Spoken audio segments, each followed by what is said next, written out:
2024, ce fut les 100 ans du pont des Chapelets. On se souvient qu'il commémore le pont de glace formé en mars 1879. Pour aller chercher des pierres sur la rive sud pour la construction de la troisième église.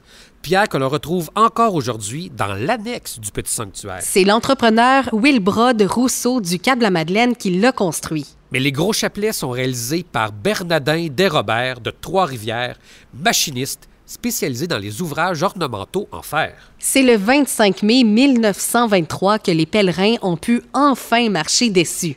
Il y était plus de 3000 juste cette journée-là. Mais le jour de sa bénédiction, le 15 août, pendant la fête de l'Assomption, ils étaient plus de 20 000. Et présent ce jour-là, il y a même certains anciens des Vénérables qui avaient traversé des pierres en 1819. Oh! Et autre petit fait intéressant, à Pointe-du-Lac, il existe une réplique exacte de ce pont, et évidemment en plus petite dimension, sur les terrains du moulin seigneurial.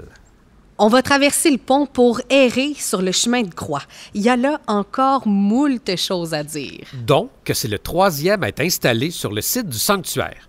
Il a été érigé en 1974. C'est un don des paroissiens de Saint-Célestin, le village de la Rive-Sud, là où on achetait notre maïs, grand-maman. En 1898, Monseigneur Calixte Marquis, curé de la paroisse de 1854 à 1877, revient d'un long séjour à Rome, avec, dans ses malles, 6200 reliques de saints. Et comme on dit, les doigts du Seigneur sont indouanables. Il paraît même que là-bas, ils ont l'os de l'avant-bras de la mère de Marie, Sainte Anne. Bref, les différentes stations du chemin de croix sortaient des ateliers artistiques Vaucouleurs en France.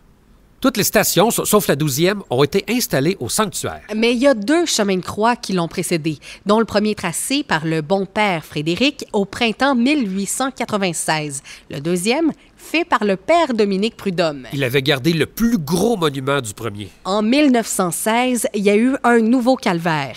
Il impressionnait tellement les pèlerins que potentiellement, une prière devant le calvaire faisait office de chemin de croix.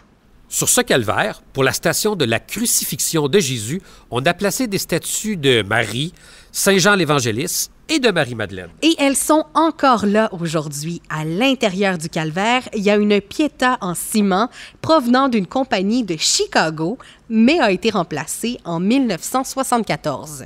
D'autres monuments de grande taille se retrouvent aussi dans le sanctuaire. Le prétoire de Pilate et la tour Antonia. Détruite en 1938, mais on la voit encore sur des photos, dont 2 qu'on a mis dans ton scrapbook, grand-maman. La maison du mauvais riche, le tombeau du Seigneur, aussi appelé le Saint-Sépulcre. Le principal maître d'œuvre de tout ça, la main de gloire, c'est Pierre Baumier, employé du sanctuaire. On t'en jase aussi sur la cassette Les personnages. Il y avait plus d'un surnom.